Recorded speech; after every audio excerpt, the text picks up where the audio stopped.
Hey, hello everyone, hope you're doing fine. This is Dr. Dave. Welcome to my video. Today we are going to talk about peripheral vascular disease. What do you need to know about peripheral vascular disease? It is a condition that has its pathology lying on the blood vessels. Now, when we briefly look at its pathophysiology, we are going to find that it affects majorly the arteries and the veins. When it affects the arteries, it's called peripheral arterial disease, and it brings about narrowing in the arteries, and this narrowing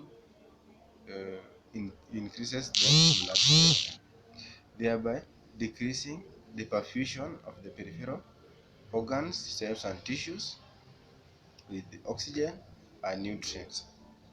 And when there is less supply of oxygen, it develops a condition or a state known as hypoxia. And we all know that the cellular activities are basically or are normally aerobic in nature. Now, due to lack of oxygen, the aerobic mechanism of these cellular activities will convert from its normal aerobic nature to anaerobic nature. Now, when the cellular activities becomes anaerobic, we will have a product of anaerobic reaction called lactic acid. So excess accumulation of lactic acid in the cells will bring about what is known as lactic acidosis. Then what else? Lactic acidosis results into the ischemia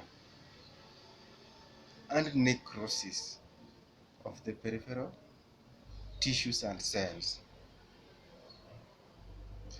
thereby bringing about the presenting complaint, the signs and symptoms.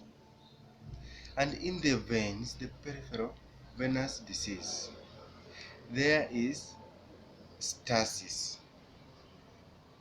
This means the settling or the accumulation of the venous blood in the distal parts of the peripheral veins. Now, what are some of the factors that increase or that promote the emergence of this condition? Number one, we have what is known as embolization. Number two, we have what is known as hypertension. Number three, we have what is known as atherosclerotic changes in the blood vessels. Number four, we have increased coagulability of blood.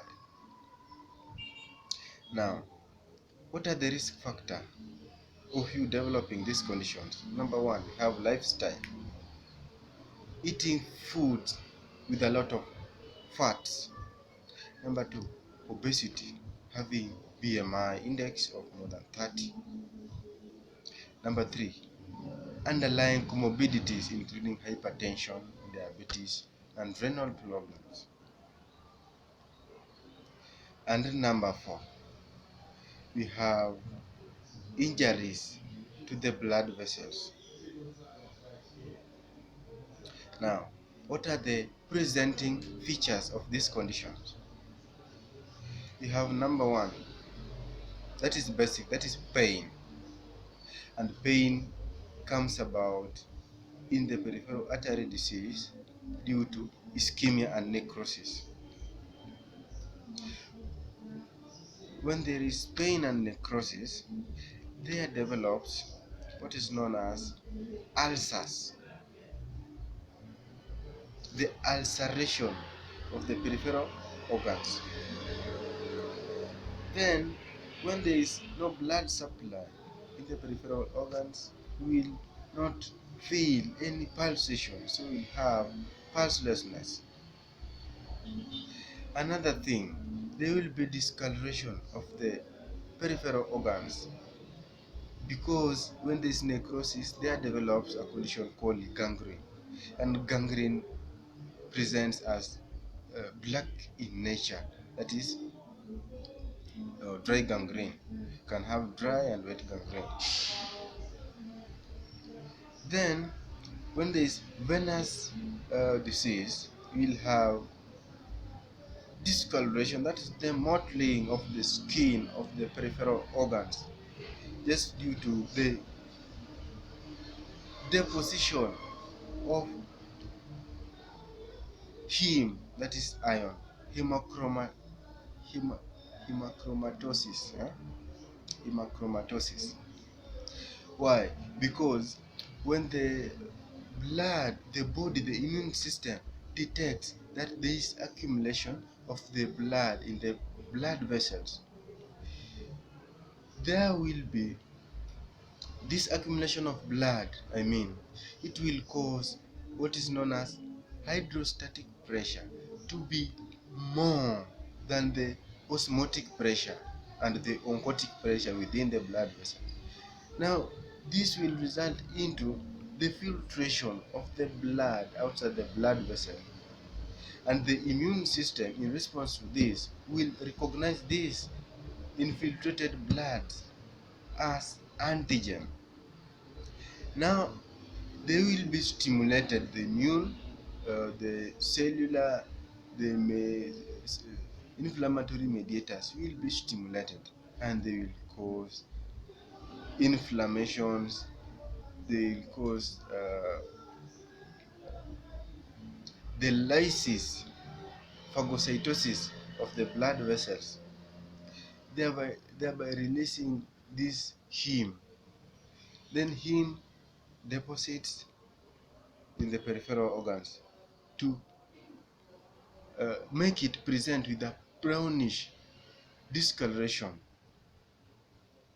Right. Now, on my next video, we are going to talk about the management of this condition.